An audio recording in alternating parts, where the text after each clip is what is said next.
Pagdating po sa mga dream destination, angat sa ganda ang ating mga beach. At katunayan ng isang beach sa El Nido na sinasabi raw na overlook. Number 1 sa isang top 50 list sa daigdig. Kung saan po yan, alamin sa pagtutok ni Jonathan Andal.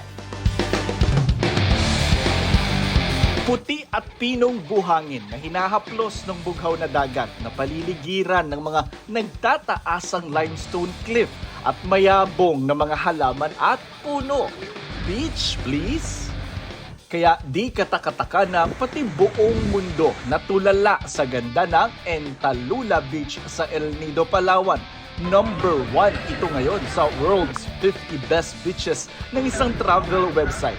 Tinawag pa itong Palawan's Overlook Slice of Heaven.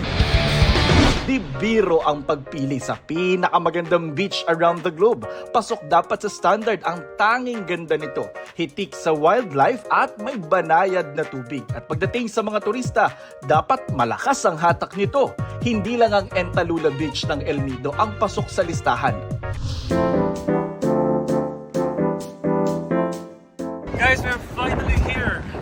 Ang pagkahaba-habang sandbar na ito ng Kalangaman Island sa Palompon, Leyte, nasa rank 25. Litaw na litaw sa gitna ng asul na dagat ang puting baybayin na may habang 753 meters. Perfect spot to relax lalo't walang naninirahan dito. Sa Ilocos Norte, bagamat wala sa listahan, di rin may kakailang world-class ang ganda ng Badok Island. Mula sa Barangay Pagsanahan, 15 to 20 minutes lang ang boat ride para marating ang isla. Mabighani sa malakristal na linaw ng tubig at samot-saring natural rock formations. Mula sa Himpapawid, tanaw rin ang malawak na coral reef sa paligid nito. All-in-one trip rin kung mabisita ang isla dahil pwede ring mag-trekking. O, saan tayo? Sa susunod na pasyal o food trip?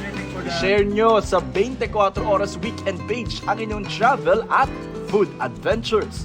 Jonathan Andal, nakatutok 24 Oras.